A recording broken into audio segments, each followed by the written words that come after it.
This would change absolutely everything for this Miami Heat organization as we all know it today. Based off a brand new article, it seems like they may be a favorite to go out there and acquire multiple-time All-Star and one of the most prominent names in the game of professional basketball in Kawhi Leonard. I'm here to break down the article, whether or not there's even a remote chance this happens, and if it does, would the Miami Heat actually benefit from this move? We'll break down all of that on this episode of Heat Digest. But first, please do remember, scroll down, click the subscribe button, as nearly 90% of you guys watching this video are not currently subscribed to the channel. We do appreciate all the love and support, so thank you guys. But help us hit our new goal of 3,000 subscribers. Thank you guys again. But now let's get to it and break down a crazy new trade idea for this Miami Heat organization. Now, the topic of conversation for the last month and some change on this channel, and really in the entirety surrounding this Heat organization, has been about new moves they could make, names they are in relations to or tied to in some way, favorites to go out and land, whether it's Russell Westbrook, whether it's Vucevic from the Chicago Bulls, and the list really goes on and on. And now Kawhi Leonard, the Kawhi Leonard, the guy that is in and out of the lineup with injuries and obviously load management and everything else that he may be dealing with in the middle of a season. He's also one of the best players walking the earth when he does participate. And I know it may be hard to remember and it may be hard to admit because we don't get to see a lot of Kawhi Leonard because of those injuries and because of that load management and all of the missed time that he actually goes through.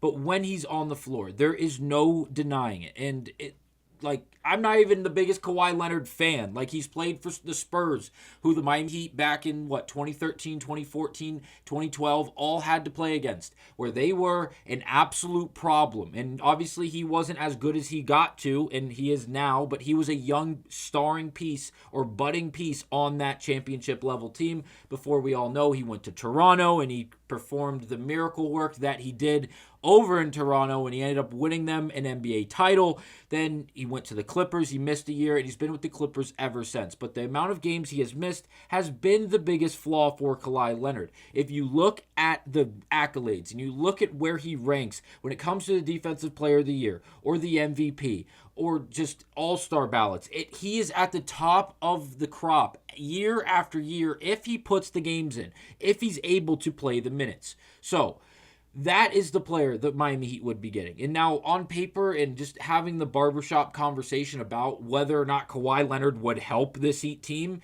is honestly comical. Obviously, he would help any team he puts the jersey on for. There's no way around it. I don't care if it's Team USA. You can have, the point of me saying that is, you can have as much talent as you possibly want or can possibly put on a team. Kawhi Leonard still would improve that team in one way or another. And no, it's not because he's by far and away the best player, but the things he can do on both the offense and defensive side of things, while also being a great rebounder on, again, both sides of the floor. He is a transcendent player. It just comes down to the availability. So, this article titled Heat Predicted to Stun Fan Base by Landing $153 million All-Star in Win Now Blockbuster Trade.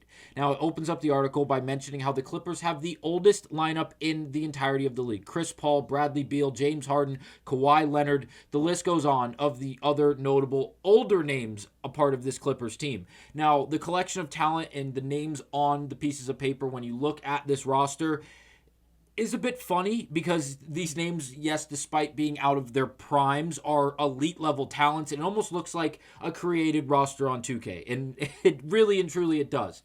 But this article goes on to say that because of the age and because of the names they do have acquired on this team and how it's currently constructed, inconsistencies and injuries could play a major role for this team, and we could see them fall out of playoff contention, resulting in them pushing them a different direction as a whole as the organization. So, if by the All-Star break and before that NBA trade deadline actually expires in February, could we see the Clippers being 15 games under 500 or even worse, or just around that number in a really competitive Western Conference where they have to sell and they try to really just flip the ship and get rid of some expiring contracts, get rid of some expiring bait that they know they can get a lot of trade value for, in hopes to really not only flip around that current season, but going into the next offseason with more draft compensation as well as younger players to then have years of control over those assets and hope they can potentially get better and better as the years go on. If the latter takes place, PFSN predicts the Heat could swoop in and acquire Leonard in a win-now blockbuster trade.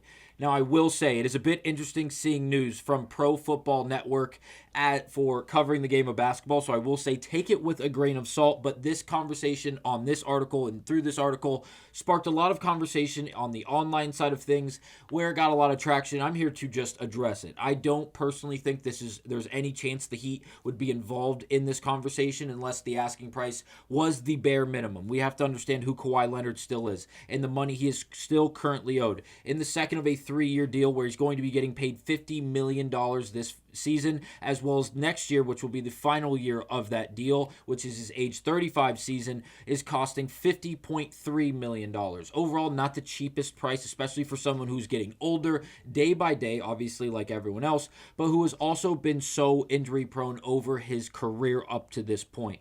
Now, the article would continue by saying Los Angeles trading Leonard would signal a rebuild is on the horizon, so likes of Jaime Jaquez Jr., Nikola Jovic, and draft capital could play a part in this scenario. The one obstacle to this deal occurring is the Heat are often stubborn about how many assets are given up. So it's more likely Leonard finishes out his roller coaster career in LA or elsewhere. So despite making the point that Miami is in connections to Kawhi Leonard in this possible scenario, they go on to really contradict the first part of this article by saying that despite that and how this could play out, it seems like Miami is going to hold on to draft compensation. They're going to hold on to these younger assets and try to build around them rather than giving them up for an aging veteran who you don't know how healthy they are going to maintain. If you based off this depth chart as currently constructed, the Miami Heat would not only have to give up young players like Jaquez and Jovic and draft compensation, but someone like Wiggins or someone like Powell who is just acquired, or even someone like Bam Adebayo. Because of the collection of talent they would then have, you have to remember there's only one basketball, and you cannot, there's too much talent. There's too much going on the floor at one time if Kawhi Leonard were to add to this mix. Hero, Powell, Wiggins, Kawhi Leonard, Bam Adebayo, Kel'el Ware, Terry Rozier, Jaime Jaquez Jr., the collection of talent would be phenomenal, but again, it would be a Team USA type of feeling to it, Olympic trials team type of feeling to it. And yes, that does work. And yes, USA usually ends up being very victorious because they can just flat out outscore everybody. But there's defense being played. They play very fast. And also, they play a different brand of basketball in which you'd be able to play in the professional stage on the NBA scale. The rules are so slightly different. Obviously, when the ball's on the rim in Euro League play or Olympic basketball play, it's live. That's something that does not translate into the NBA, as well as other rules like the basketball itself being different. I know it feels minor, but it's just the overall play style in which you're allowed to play in Olympic-style basketball. The Miami Heat would be playing 82 games of regular season basketball against other real basketball teams competing for an Eastern Conference championship as well as an NBA championship. It's a weird construction. I don't think it would personally work. I think it would be a very weird trade. It would result in us giving up a lot of assets, including draft compensation, including big name players that are currently on this roster, in order to go out and get someone that we're not entirely sure will be there to play 60, 55, 70 games for you in the regular season. And if that's the case, will you be healthy going into the postseason for this basketball team? Again, a lot of big question marks, important question marks about availability. As we all know, that's the best ability, is availability. Because if you're not there and you're not able to actually participate in the games, what value do you actually maintain outside of the number that you're being paid on your contract? Again, it's just something to think about. It took over the social media world. I just would like to address it on this channel. Let me know down below what your overall opinions are on this crazy trade idea involving Kawhi Leonard and this Miami Heat organization. Thank you guys for watching. I will see you on the next one.